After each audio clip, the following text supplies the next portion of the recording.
असलकुम guys, I hope you all are well. आज हम स्टार्ट करेंगे फ्रूट फ्रॉड माइटिगेशन लेक्चर। ये हमारा न्यू कोर्स है जिसमें हम आपको स्टार्ट से लेके जाएंगे कि हमने फ्रूट फ्रॉड माइटिगेशन में क्या पढ़ना है। तो इस लेक्चर में मैं आपको बताऊंगी फूड फ्रॉड क्या है, difference between food and fraud, what are the reason of food fraud, why food industry is attractive to fraudsters, at one point food fraud can happen, and how we identify food fraud and types of food fraud.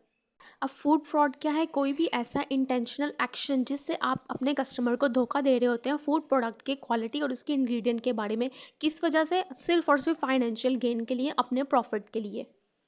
अगर मैं food और fraud में difference की बात करूँ तो food क्या है, ये एक बुकिश डेफिनेशन है जिसमें बताते हैं कि ये ऐसा सब्सटेंस है जो कि प्रोसेस्ड है, जिसमें ज़रा सी प्रोसेसिंग की हुई है, या सेमी प्रोसेस है जिसमें हाफ प्रोसेसिंग की हुई है, रॉ है जिसमें कोई प्रोसेसिंग नहीं की हुई, जैसे वेजिटेबल्स होंगे, फ्रूट्स हो गए, which is intended for human consumption, जिसे इंसान की कंजप्शन के लिए इस्तेमाल किया जा रहा है।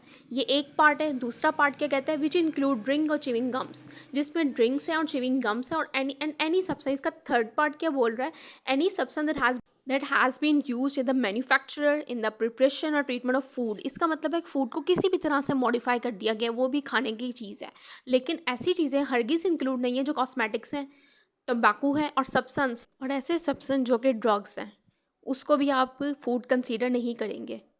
अगर मैं फ्रॉड की बात करूँ, फ्रॉड क्या है? कोई भी ऐसा इंटेंशनली किया गया काम विक्टिम को धोखा देने के लिए, जिससे क्या होता है, विक्टिम जो है वो लॉस सफ़र करता है और मुजरिम जो होता है उसे फाइनेंशियली गेन हो जाता है। This is a called fraud. अगर मैं फूड और फ्रॉड को कंबाइन करके बात करूं, बेसिक टर्म और उसके मॉडर्न एप्लीकेशन को, तो एक होलिस्टिक डेफिनेशन सामने आती है, जिसका मतलब है इंटेंशनल डिसेप्शन, इंटेंशनली किसी को धोखा देना for economic gain using food, food को इस्तेमाल करते हुए अपने इकोनॉमिक गेन के लिए किसी को इंटेंशनली धोखा देना। अब रीजंस ऑफ फूड फ्रॉड क्या हो सकती हैं? Complexity of supply chain, globalisation of food market, आपका फूड मार्केट का ग्लोबली सप्लाई होना, लेक ऑफ ट्रांसपेरेंसी। हमें रीजंस ऑफ फूड सप्लाई की फूड फ्रॉड की पता तो चल गई, लेकिन अब मैं बात करूँ how we identify food fraud. अब अंडरस्टैंड हो आपको सोर्स क्या है सप्लाई चेन का, आप ओरिजिन ऑफ फूड देखें, वेरीफाई करें उसकी ऑथेंटिसिटी को, सप्लाई के बारे में रिसर्च करें, उसकी रेपुटेशन देखें कैसी है, check for transparent and reliable documentation.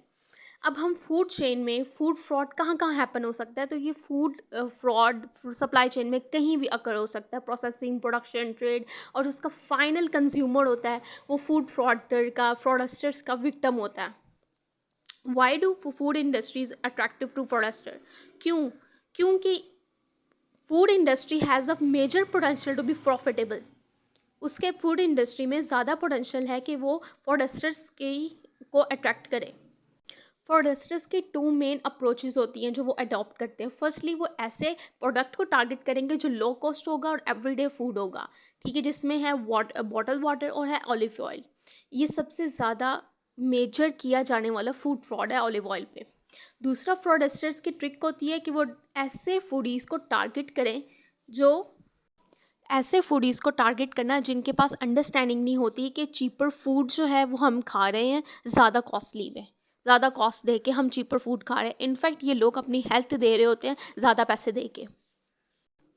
और अगर मैं टाइप्स ऑफ फूड फ्रॉड के बारे में बात करूं, तो टाइप्स ऑफ फूड फ्रॉड में है tamper, overrun, theft, diversion, simulation and counterfeit.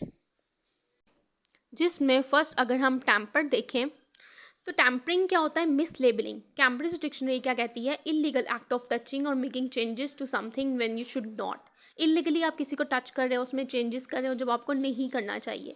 2018 में ऑस्ट्रेलियन टैम्परिंग स्ट्रॉबेरी इंसिडेंट हुआ कि स्ट्रॉबेरीज में सीविंग नीडल्स पाई गई, जिसकी वजह से स्ट्रॉबेरीज को 2 वीक्स के लिए की सेल्स को स्टॉप कर दिया गया। ओवरडन की बात करूँ तो food products that are illegally produce in excess, ऐसे फूड जो इलीगली प्रोड्यूस हो रहे हैं एक्सेस में, that should not have been इधर प्रोड्यूस हाई, इवन वो हाईली ऑथेंटिक ही क्यों ना हो, लेकिन वो एक्सेस में प्रोड्यूस हो रहे हैं, वो प्रोडक्शन एग्रीमेंट को ब्रीच कर रहे हैं। विकीपीडिया ये कहता है कि डाइवर्जन एक ऐसा टैक्टिक है जो यूज़ हो रहा है किसी थ्रेड की तरफ से अटेंशन हटाने के लिए। जैसे कि अगर मैं बात करूँ डाइवर्जन की बुकिश डेफिनेशन क्या कहती है? द सेल और distribution of लेगिटिमेट products outside intended market, यानी कि आपने अपनी सप्लाई चेन से हट के फूड जो है वो सेल करना स्टार्ट कर दिया। मतलब जैसे आप सप्लायर हैं पेप्सी के और आपका एग्रीमेंट हुआ है कि आपने सिर्फ एक सुपर स्टोर पे अपनी पेप्सी सप्लाई करनी है, लेकिन आप उसके हट के इंटेंडेड सप्लाई चेन से हट के आप किसी और को सप्लाई करेंगे तो वो डाइवर्जन होगी। और अगर मैं सिमुलेशन की बात करूँ, एक प्रोडक्ट है आपने बनाया, उसे मार्केट किया सिमिलर वे में, एक लीगल प्रोडक्ट के सिमिलर वे में आप उसके मार्केट करें, उसे बना रहे, लेकिन एग्जैक्टली सेम नहीं है, नॉट अ एग्जैक्ट कॉपी। और अगर मैं काउंटरफिट की बात करूँ, all to all copy of a legal product, मतलब आपने उसका brand name, packaging, concept, recipe, processing method सब कुछ आपने कॉपी कर लिया फूड प्रोडक्ट्स ले, मगर उनकी उस पॉपुलर फूड की तरह सेफ्टी और क्वालिटी अश्योर नहीं होती। Thank you guys for listening. I hope so आपको ये लेक्चर बहुत अच्छे से समझ आ गया होगा। I will come back to the next lecture इंशाल्लाह। थैंक